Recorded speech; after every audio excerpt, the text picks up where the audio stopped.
নমস্কার বন্ধুরা, ঘরোয়া রান্না বান্নাতে সকলকে স্বাগত জানাই। আজকে আমি বানাচ্ছি মশালা ডোসা। তো চলুন কিভাবে পারফেক্ট ডোসা তৈরি করতে হয় সেটাই আজকে আপনাদের দেখাবো। ভিডিওটি শেষ পর্যন্ত দেখার অনুরোধ রইল, আর আমার চ্যানেলটিকে সাবস্ক্রাইব করে পাশে থাকা বেল আইকনটা প্রেস করে দেবেন। ডোসার ব্যাটার বানানোর জন্য কি কি লাগছে দেখুন। এখানে আমি নিয়ে নিচ্ছি 1 কাপ চাল। এটা রোজ আমরা যেই চালের ভাত খাই সেই চাল। 1 কাপ দিয়ে দিচ্ছি আতপ চাল। এবার দিচ্ছি 1 কাপের থেকে একটু কম উড়াদ ডাল, যেটাকে বিউলির ডাল বলে বা খোসা ছাড়ানো কলাইয়ের ডাল। 1/2 কাপ দিলাম ছোলার ডাল, 1 চামচ দিচ্ছি মেথি দানা। ব্যাস, এইটাকে প্রথমে খুব ভালো করে ধুতে হবে। এতে প্রচুর নোংরা থাকে, একদম ভালো করে পরিষ্কার করে ধুয়ে নেব।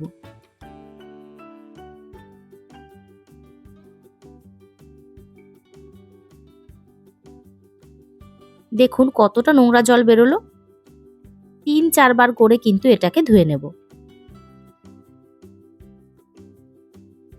এটাকে ধুয়ে পরিষ্কার জল দিয়ে দিয়েছি।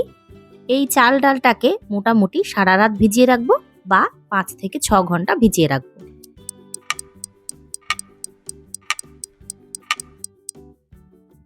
ওভারনাইট চালগুলোকে ভিজিয়ে নেওয়ার পর দেখুন কতটা ফুলে গেছে। এটাকে আরো একবার ধুয়ে এর মধ্যে পরিষ্কার জল দিয়ে দেব।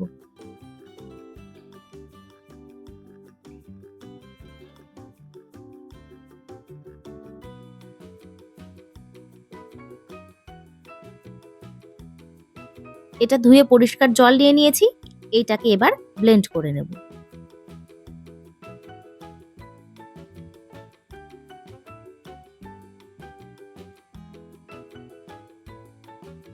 দেখুন এটা ব্লেন্ড করা হয়ে গেছে। একদম যে মিহি করে ব্লেন্ড করতে হবে সেরকম না, একটু দানা দানা থাকলেও অসুবিধা নেই। এবার এটাকে হাতের সাহায্যে 4 থেকে 5 মিনিট মতো ভালো করে ফেটাবো। যত ভালো করে ফেটানো যাবে ফার্মেন্ট কিন্তু ততই ভালো হবে।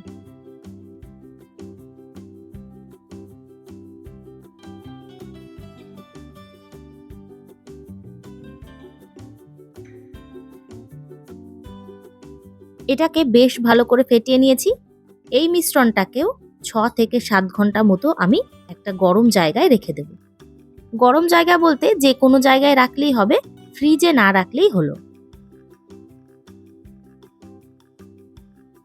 এবার দোসার জন্য একটা আলুর তরকারি বানিয়ে নেব। ফ্রাই প্যান দিয়ে দিয়েছি, তাতে সাদা তেল দিয়ে দিচ্ছি। দিচ্ছি 1 চামচ কালো সর্ষে। এর মধ্যে দিয়ে দেব কয়েকটা কারি পাতা, যেটা একদম মাস্ট।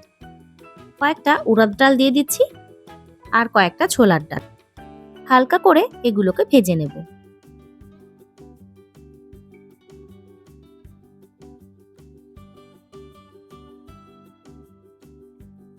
এগুলো হালকা ভাজা হয়ে গেলে এর মধ্যে দিয়ে দেব পেঁয়াজ কুচি।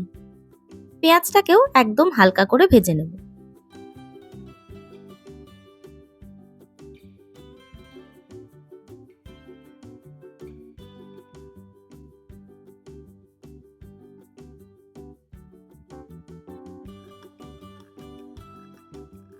পেঁয়াজটাও হালকা ভাজা হয়ে গেলে এর মধ্যে দিয়ে দেব ধনে গুঁড়ো, লঙ্কা গুঁড়ো, হলুদ আর দিয়ে দেব পরিমাণ মতো লবণ। সামান্য জল দিয়ে এগুলোকে একটু কষিয়ে নেব।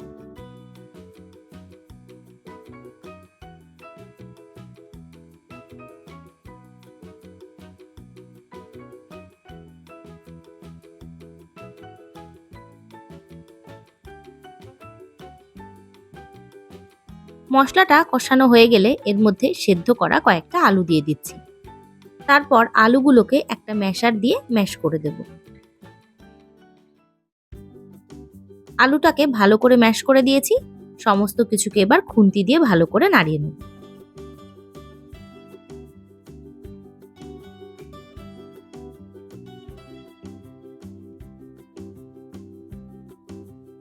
এটাকে ভালো করে মিশিয়ে নিয়েছি।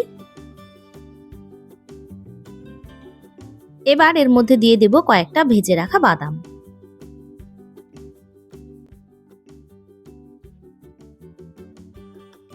বাদামটা দিয়েও আরো কিছুক্ষণ এটাকে ভালো করে মিশিয়ে নেব।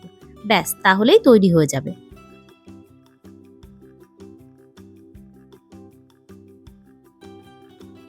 এটা কিন্তু একদম রেডি হয়ে গেছে। এবার দেখে নেওয়া যাক ডোসার ব্যাটারটা কেমন ফার্মেন্ট হয়েছে। মোটামুটি 6 থেকে 7 ঘন্টা পর এটাকে আমি খুললাম। দেখুন এটা কিন্তু একদম সুন্দর ফার্মেন্ট হয়ে গেছে, আর পরিমাণেও কিন্তু অনেকটা বেড়ে গেছে। এইবার ভালো করে একটা হাতা বা খুন্তি দিয়ে এটাকে নাড়তে থাকবো।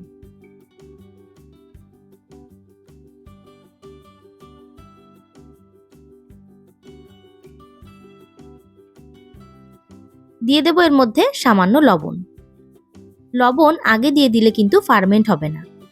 6-7 ঘন্টা পর ফার্মেন্ট হয়ে যাওয়ার পরই লবণটা দিতে হবে। তো এর মধ্যে সামান্য জল দিয়ে এটাকে পাতলা করে নিয়েছিলাম, যেই ক্লিপটা এখানে নেওয়া হয়নি। কিভাবে ডোসাটা এবার তৈরি করব সেটা দেখুন। একটা ফ্রাই প্যান নিয়েছি, তাতে সামান্য একটু তেল দিয়ে তার উপর জল ছিটা দিয়ে দিলাম। একটা কাপড় দিয়ে পুরোটাকে মুছে দেব। প্যানটা কিন্তু বেশ ভালো করে গরম করে নিতে হবে। এবার এক হাতা ব্যাটার নেব, এর উপরে দেব, আর হাতার পেছন দিকটা দিয়ে এরকম করে আস্তে আস্তে গোল করে দেব। প্রথম প্রথম একটু অসুবিধা হবে, বারবার করলে কিন্তু একদম ঠিক হয়ে যাবে। সামান্য সাদা তেল দিয়ে দিচ্ছি। তেল, ঘি, বাটার আপনাদের যেরকম ইচ্ছা সেরকম দিতে পারেন। 2-3 মিনিট এরকম করে এটাকে হাই ফ্লেমে রেখে দেব। দেখুন এরকম লাল লাল হয়ে আসলে পরে এর উপরে যে আলুর তরকারিটা বানিয়েছিলাম সেটা দিয়ে দেব।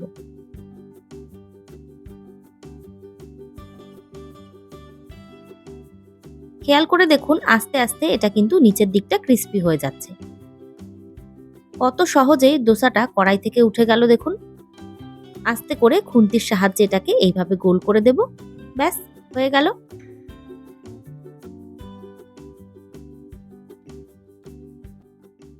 আবারও সেম ভাবে ফ্রাই প্যানের উপরে জল দিয়ে দিলাম। জলটাকে একটা কাপড় দিয়ে মুছে দেব। গ্যাসের ফ্লেমটা হাই করে রেখে তাওয়াটা গরম করে নেব। তারপর এক হাতা ব্যাটার দিয়ে এইভাবে হাতার পেছন দিয়ে আস্তে আস্তে গোল করে দেব।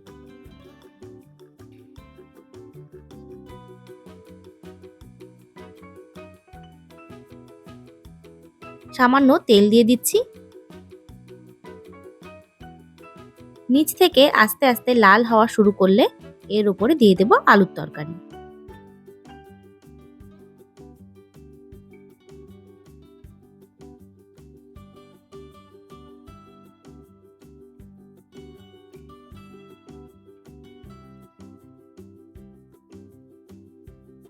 এইবার খুন্তির সাহায্যে আস্তে আস্তে এটাকে গোল করে দেব।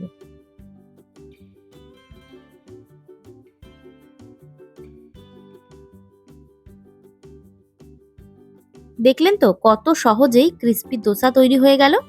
তো একই রকম ভাবে বাকি ডোসাগুলোকেও আমি তৈরি করে নেব। একদম ডিটেলসে কিন্তু আমি ডোসা বানানোর রেসিপিটি আপনাদের সাথে শেয়ার করলাম।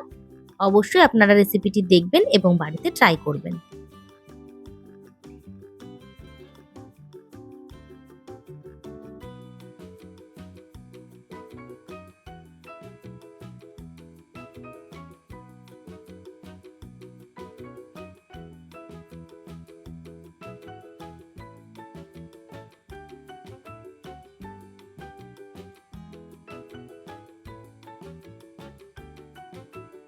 তো ডোসার এই রেসিপিটি আপনাদের কেমন লাগলো অবশ্যই কমেন্ট করে জানাবেন। আর আমার ভিডিওটি ভালো লেগে থাকলে লাইক, শেয়ার, কমেন্ট করবেন। এবং আমার চ্যানেলে সাবস্ক্রাইব করা না থাকলে অবশ্যই সাবস্ক্রাইব করে পাশে থাকা বেল আইকনটা প্রেস করে দেবেন। ধন্যবাদ। দেখা হবে নতুন একটি ভিডিও নিয়ে।